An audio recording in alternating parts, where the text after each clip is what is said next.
í rauninni, við erum lítið land með fullt af litlum ráðuneytum og stofnunum og við erum alltaf að reyna að sko samt að vera eins og stórt land. Við erum alltaf að krefjast rosalega mikið af öllum þessum starfsmönnum. Já.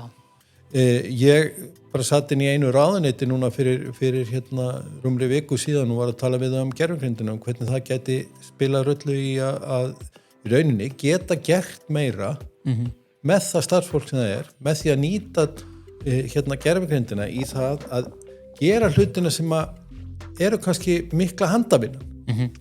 En því miður að því að það bara þannig í dag með margt að það þarf að gera mjög mikið sem handavinnu. Já.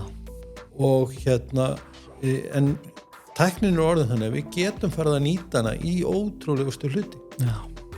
Sko, þetta minnir mann líka á sko eins og Yuval Noah Harari að tala þegar gervigreindin búin að taka öll störf og fólk hefur það ekkert annað að gera saman hvort að vera eftir 10, 20, 30 ár vitum við ekki og þá það komið að Universal Basic Income eða borgaralaunum og ég man eftir því fyrir 6-7 árum síðan þá voru Píratar mikið að tala borgaralaun á sínum tíma svolítið undan þinni samtíð